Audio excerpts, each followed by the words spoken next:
I do think they think differently, and the real question, I think, is how much of that is normal human plasticity, right? We all are really good at responding to opportunities, and this young generation has different opportunities than my generation had. And how much of it is actually that their brains are being wired differently because of exposure to the media environment they're being exposed to.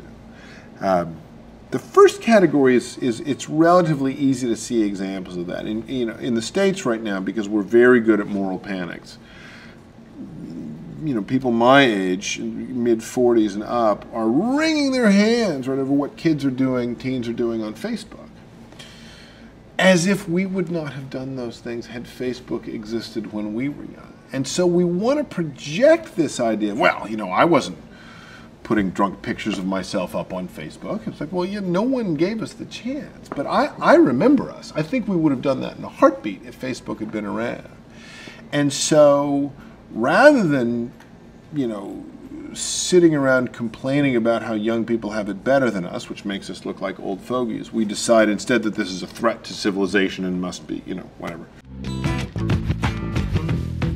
Will I choose water over wine and hold my own and dry?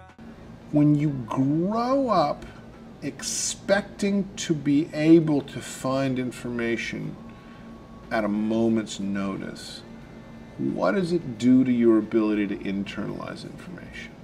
And the brain is very, very plastic, very malleable, but at a certain point, it does get wired up, and it gets wired up in a particular way. That there's an inverse correlation between the number of friends we have and the depth of that friendship. So somebody who lives in a city can have hundreds of people they call friends. Somebody who lives in a small town can have dozens of people they call friends. But for both of those people, there's fewer than half a dozen people you'd give a kidney to. So you have strong ties, which are this tight core, and you've got weak ties, which can be small or large depending on where you are.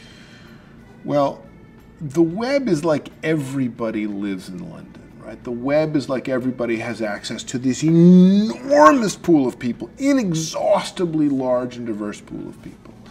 And as a result, on Facebook, on Twitter, on MySpace, on Bebo, et cetera, people will have the experience of having thousands of friends. Right? Well, no one really has thousands of friends. It's either the word thousands or the word friends has to be struck out for that sentence to make any sense. So it's evident to everybody that the web has been this incredible amplifier of weak ties, right? We have many, many more connections. People we knew, from high school or from college that we haven't seen in years, but somehow we're linked to in this way. What we don't know is what that's doing to strong ties. And there has been early research to suggest, in a way kind of alarmingly, that there really is a trade-off. You can't just amplify the number of weak ties without decreasing either the number or the depth of strong ties you have. And if that's true, that's a big change, because it's nice to have people where you can say, oh, hey, I'm coming out to San Jose, you want to get together for coffee, whatever. But it's really nice to have somebody who'd loan you a kidney if you need it.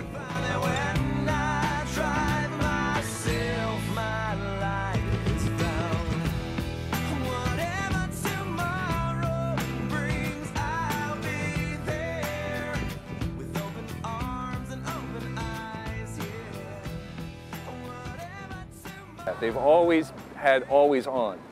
And what I've seen is they have a global awareness that was not present in my generation. They really feel as if this is one world. They also feel as if they are always connected to everyone else. There is a feeling of being connected that I did not have in my generation. And I think the third thing is that there is a sense of movement forward, the sense of going somewhere, of maybe we might call it progress, that I think was not present in previous generations. Haunting mass appeal, That has not really been possible before. It's not been possible to have 100 friends dedicated to one really obscure little fascination. And now that's everyday occurrence. And so for many people, this kind of new club, this kind of bowling, is really a revelation and a great gift. Is the glue of obsession, the glue of fascination, the glue of passion about something in particular. And so I think people who maybe before were lost or felt alone in their own little interests now are able to really connect with people who share what they share, this fascination with something in particular. And that particularness has been amplified and magnified. And that is the glue that I think brings a lot of people together that was not present before. We have the ability to see new things, and one of the things that the web does very well is random encounters and stochastic impulses and serendipity, and so they also get us out of our little ruts and deliver us things that we'd never thought about before.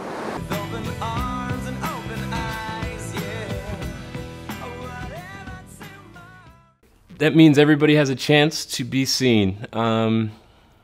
I think in the past, again, the traditional models would survive around scarcity, which I don't think necessarily is healthy for society, for ultimately a few people to have the control of the creation of all the content within the world and then have the control of all the distribution of the content in the world. Now with the internet, people have access to create and distribute on their own. People can share their own thoughts and feelings, experiences, talents, which I think is a great thing.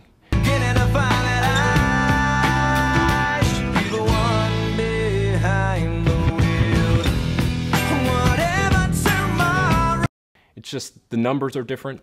Numbers are much bigger, and you can point to, and I always try to stereotype what YouTube or other services are all about, that it's just amateur, it's about funny cat videos, these types of things, but they lose sight of the fact that we have, a factor of 100,000 times more people actually creating quality content than we ever had in the past.